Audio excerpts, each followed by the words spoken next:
Hey y'all, welcome to Cop Work. We're talking today about if you want to be a detective or not. I enjoyed it when I was a detective, and this is one of my cases. It involves stolen vehicles and murder. We had a group of guys back when I was a detective when the 5-liter Mustangs first came out, and the city that I worked in had several of them, and these guys lived in an adjoining city, and they would come down there and steal them. And we lost one, gosh, I bet every couple of days, seemed like they were getting stolen. And finally they messed up, and one of them went to get one, and the homeowner came out and scared him off. Well, he dropped his driver's license in the car, and they ran, and a couple blocks away stole a pickup truck. Well, we figured out who they were, from the driver's license, and I called this adjoining city where they said they lived and asked a detective to go up to an apartment complex and see if this truck was there. And he kind of gave me a hard time. He said, "What makes you think it's there?" And I told him, I said, "We've been losing these Mustangs here for several weeks now, and I think this guy did it, and because he dropped his driver's license in one that he didn't get, and then a truck disappeared." So I said, "I think that truck's probably in the parking lot." Well, they were kind enough to go up and look and see, and they said, "Yeah, it's there." And this was like early that morning, about 8:30 or 9. And so they had some missing too, and they managed to get warrants for these guys and round them up. Well, by about 5 o'clock that day, they had, I'd say 4 or 5, maybe 6 guys in custody. Well, the cases, most of them belonged to my partner, not me. And he said, "Hey, these guys are in custody up here at the city. Would you go help me interview them?" And it's 5 o'clock. It's time to go home. I said, "Yeah, I'll help you, but you have to buy my dinner."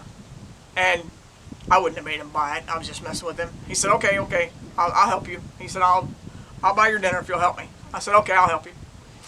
So we get up there and we start interviewing people and talking to them, and they're confessing and telling us where they've taken these vehicles and what chop shop and the city and everything. And so it's getting kind of late, and because it takes a while, you don't ask questions that you don't already know the answer to.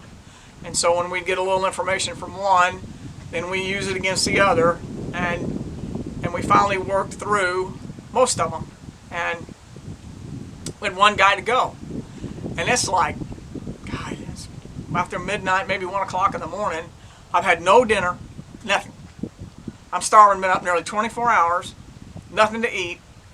And unfortunately, that police department, there was nothing in their machines, nothing to drink, no candy bars, no nothing. And I'm starving. And so I'm talking to this kid, and I say, "Tell me what you know about this, blah, blah, blah."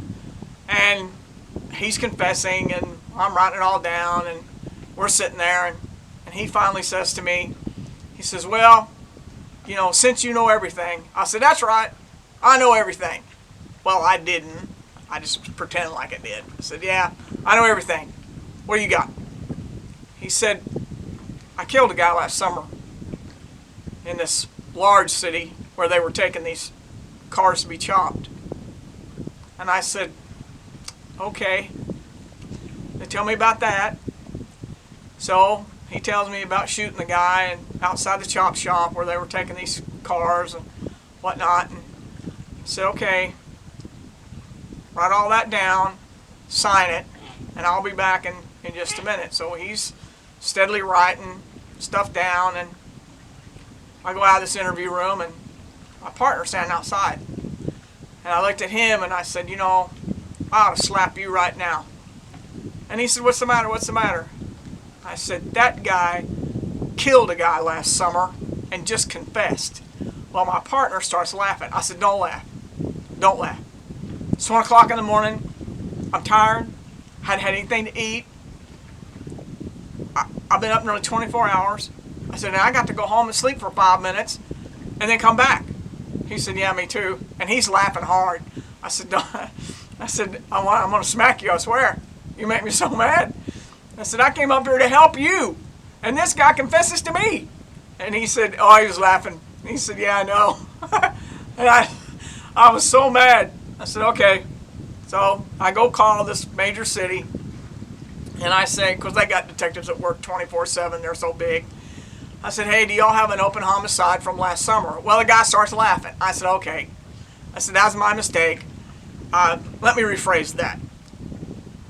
Is there a homicide around this particular area where they're chopping these cars? And I explain to them, blah, blah, blah, what happens. The guy says, yeah, let me see what I can find. And he comes back in a few minutes and he said, yeah, we've got one.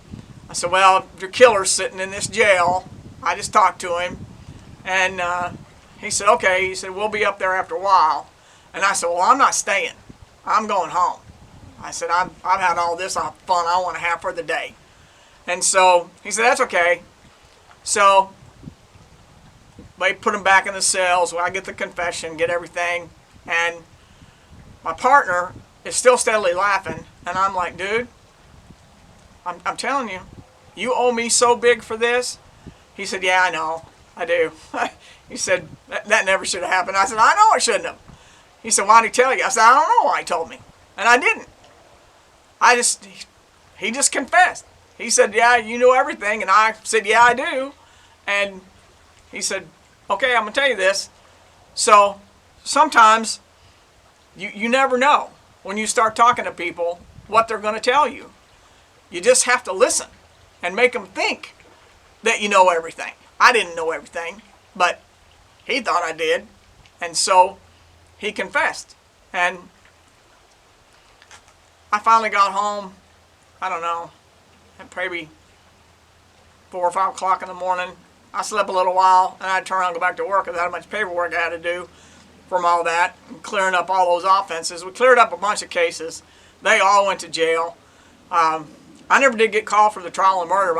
I guess maybe he pled. I really don't know what happened to the outcome of that case.